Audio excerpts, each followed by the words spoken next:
Hey, hey, hey, friends. It's Friday. You know what that means? What does Yay. that Hi, mean? Shelly. Hi, Heather. What does Friday mean? It FUNfiltered. is unfiltered time. Yes. Yes. Marketing Best part talk. of the week. Say it again. Best part of the week. Best part of the week. Well, just because it's Friday, or I think just because it's Well, Friday. yeah, But fun filter adds to both. that. Both. Well, we are so glad you're here with us today. And I know that we'll have a few more that will be popping on shortly. But if you're new here, I am Shelly Brown, and this is the place where we have honest conversations about what it really takes to get your book into the hands of the readers that it was meant for. No hype, no pressure, just real strategy and encouragement for authors like you who care deeply about their message. And today, as Heather already said her name and introduced herself, I am joined by one of my very favorite people. Heather, Oh, say hey again. hello. You are one of my favorite people as well. The It's Mutual Admiration Society. I think maybe that's why we like it so much because we get to see each other on You Fridays. know, hey, that's what it is. Oh, well, I am so glad that you are all here with us today. Real quickly, just as a reminder, if you have any questions that come to mind as we are sharing, please feel free to put them in the chat because we'll take some time at the end to go through those questions and answer them. So don't forget about that. Yeah. So, Shelly, I love what we are talking about today because it is something that authors rarely give themselves permission to do. Yes, for sure. Because okay, over the last couple of months here on FUNfiltered, we've been walking through a series called What Successful Authors Do That Others Don't. And we've covered a lot of ground. We've talked about things like playing the long game, treating your book like a message, not a product, building relationships and community, leveraging other people's audiences, staying connected even when sales feel low. And honestly, we know that that is a lot to absorb. Yeah, it really is. It's a whole lot of information. But even when those ideas are helpful, when you keep hearing more and more strategies, eventually it can start to feel overwhelming. Like you start to question, am I really supposed to be doing all of this? Mm. Yeah, exactly. So instead of throwing more strategies and tactics at you right now, we're actually going to press pause for a bit. All right. For the next several episodes and beyond, maybe more than several, we're going to go back through our series, What Successful Authors Do That Others Don't. Just one episode at a time, not to repeat ourselves, okay? But just to check in, okay? Because here's the thing. Hearing an idea and building it into your rhythm are two very different things. So each week, we're going to revisit the various shifts that we've talked about, and we're going to ask a simple question. Are you putting any of these practices into practice yet? Any of these shifts into practice yet? And if not, we want to help you to take that next small step so it doesn't just stay a good idea. All right. It becomes something that actually moves the needle on your book. Yeah, the last thing that we want for you and any author that watches this is to feel like they're drowning in advice. You don't need 50 strategies. You don't need to do them all. You need to find a few right things that you're actually going to be able to do consistently. So that's where these check-in episodes are going to help you. We're going to focus on what matters most and then keep building momentum from there. Right. So for our very first check-in episode in this series, we're going to go back to one of the most important shifts that we talked about. I think it was very early on. And honestly, it might just be one of the changes that really changes everything for you as an author. Okay. And it's this simple idea. See if you remember this. Successful authors learn to play the long game. Yes. And this is something that we see all the time behind the scenes. An author spends months sometimes years, writing their book. Maybe you can relate. And then the launch finally comes, and there's so much excitement, maybe a flurry of posts or some interviews. Lots and lots of energy goes to focus around those first few weeks of the launch. Then things start to quiet down. And that's usually the moment when the author begins to wonder, did I miss something? Am I doing something wrong? Or was this supposed to go differently? Right. And the truth is, what they're actually experiencing is very normal. Very normal. Yeah, because most books do not gain traction in just one big moment, right? They grow over time. They grow through conversations, through relationships, through people showing or slowly discovering the message and then sharing it with someone else. So the question successful authors start asking themselves isn't, how did my launch go? It's something a little different. It's like this. Am I still showing up for my book? Oh, yes. That question will change everything, because successful authors eventually realize something that many people don't know at the beginning of this journey. A book launch is not the finish line. It is actually the beginning of the conversation. Right. And they keep talking about the message, right? They keep sharing the ideas behind the book. They keep finding ways to put the book in front of new readers, right? But not in a pushy way, though. Not in a constant, hey, buy my book kind of way, right, Yes, Heather? please don't do that. Please don't do that. It's going to be, doesn't it? Oh, it does. It does. And I think everybody watching has watched it happen for others, Yeah. has maybe felt that pressure from other people. Buy this, or always the favorite, join my multi-level marketing plan. This is great, right? But what we want you to do is to have that conversation in a steady way, revisiting the message again and again through posts, conversations, interviews, speaking opportunities, reader interactions, so many options. And over time, something really interesting happens.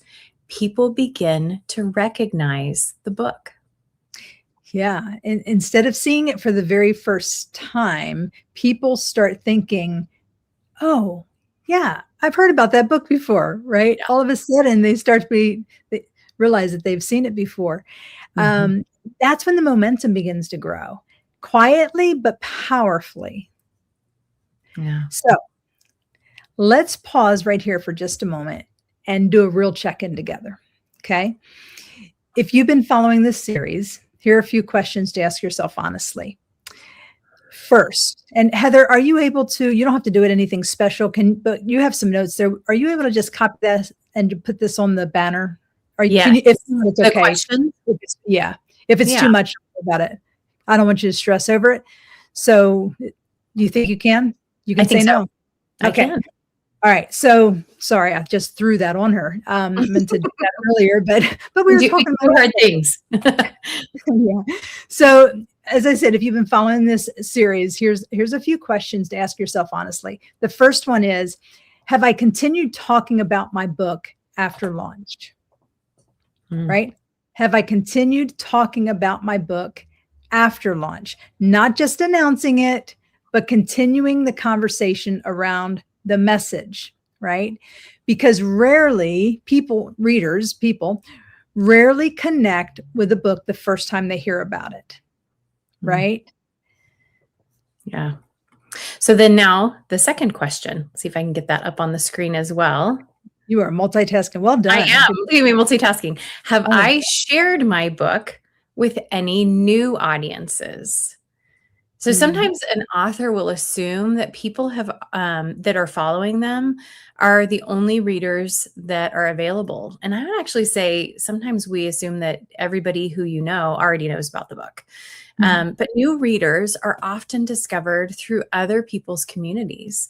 That could be a podcast, it could be a church group, maybe a book club, or even another author's audience. Right. Okay, so the first question was, we want you to consider on this check-in. The first question was, have I continued talking about my book after the launch? The second one was, have I shared my book with any new audiences lately? All right. And then the third question, have I created any kind of rhythm for staying visible? Okay. Not random bursts of effort when you suddenly feel motivated. Okay. But some kind of gentle, sustainable pattern. Maybe once a week, maybe once a month, but something steady that keeps the conversation going. Yeah. So if you are listening and maybe you're realizing that things have been a little quiet with your book lately, that is okay. Seriously. This is not about guilt or the should haves. This is about re-engagement, because really the best time to start doing something is today, right? So don't feel guilty. Yeah, 100%. So you don't need a big, complicated marketing plan this week, all right? You just need one small step forward. For example, you could share one meaningful insight from your book and explain why it matters to you. Not as a sales pitch, just a message that might just encourage or pour into somebody. Yeah. You could also reach out to one person or group where your book might serve people. So that's the other part that we really want you to focus in on, is how does your book serve people? So maybe it's a podcast host, maybe it's a women's ministry leader, or maybe someone who runs a small group or a book club. There are book clubs everywhere. How fun would it be for them to read your book together? So don't underestimate those options. Just one conversation can open the door to an entire new group of readers. Yeah, for sure. And another simple step is simply reconnecting with the readers that you already have. Yeah. Reply to a comment, answer a message, ask people a question. Because book marketing isn't about shouting louder. I think we've said that multiple times here. Book marketing isn't about shouting louder. It's about building and maintaining relationships, y'all. All right. So I want to just offer some encouragement for y'all. If you're listening today and you are feeling a little discouraged, perhaps, I want you to hear something from us. You're not behind. And we've said that countless times as well. You are not behind. Your book hasn't missed its moment. I promise you, it hasn't missed its moment. Books often do their deepest work slowly, right? There's a verse in Proverbs 21:5, I think. And it's the first part of that verse. It says, steady plodding brings prosperity, right? Mm-hmm. It's slow, but it's steady. Okay. So do the steady. One reader at a time, one conversation at a time. Yeah. That consistency. It's so key. Actually, it does make me think of one of our authors, Melissa Harris. I don't know. Is she in BMA? I think so. She wrote Rewrite This Tragedy a year ago in February, but she has consistently just continued to connect with different audiences. And so she saw her sales skyrocket in the fall. It wasn't launch time. It was post-launch time, almost coming up on a year. But because of her consistency, because of her willingness to engage in different communities, she's done podcasts. She is continuing to find those new reader groups. It's been really exciting to watch. So remember that most often that biggest difference between the author who will eventually see momentum and those who don't is simply the ones who keep showing up. Yeah. Just keep showing up. All right. Yeah. So this is exactly why we're doing these check-in episodes, because we don't want to keep throwing more and more ideas at you. We want to help you actually implement the ones that matter the most. So we're going to keep revisiting and reinforcing the shifts that we've already talked about in this series. Things like treating your book like a message, not like a product, building real reader connections, leveraging community and collaboration, staying steady even when sales feel slow. And each week we're going to keep asking that same simple question. What is one thing from this conversation you could actually put into practice this week. Because Mm. hearing a good idea, it's helpful, but implementing it is what actually brings results. Yeah. And if we're honest, most of us don't struggle with lack of ideas. I want to raise my hand right there. I don't struggle with lack of ideas. Right, Heather. Yeah, raise your hand in the chat if you feel what we're saying here. What we actually struggle with is choosing one and actually doing it. Yeah. I find that in not just, that's in everything, right? In my house, decorating, like things we're going to do for the summer, so many ideas, but we'll fail to do any of them if we just have an influx of ideas. We need to focus in on what we can do. Just choose one. Yes. So, yeah. Okay, we're gonna take a minute to look at the chat because I was multitasking, but not that well. So, let's see. Gail's with us. Yeah. Looks like Gail's the only one that's been commenting. We have I love that. Thank you, Gail. but nobody else is Yeah, if you have any questions, pop it in the chat and we can answer it. And I agree, Gail. I think so often we just take in information and then we don't do anything with it. If you've ever been on a weekend retreat and you just filled to the max with information, and Shelly, I think you can relate, like just overload. And I take copious notes. I'm a note taker. And I'm like, oh, this is so good. All this, I'm going to implement, a new way to do Bible study, a new way to do small groups, a new way to do my quiet time, like all of those. And then I get home and I'm just paralyzed because there's too many. And it's overwhelming. It's hard to fit them into the already full schedule. So just picking that one thing. Yes. Okay. Well, I don't see any additional comments, so we will wrap this up. But we know that there are so many of you watching that are already a part of the Book Marketing Pro Academy, and truly, you are the reason that the community is what it is. It's a phenomenal place to be a part of. We see you showing up in the trainings and asking questions, sharing what's working. And I think my favorite part is watching you encourage each other. I think that's always the best part of a community like that. So it's just been amazing to see so many of you take what we are talking about here on FUNfiltered and then actually putting it into practice. Yeah, and that's one of our favorite things is seeing BMA authors take these ideas and run with them. Yeah.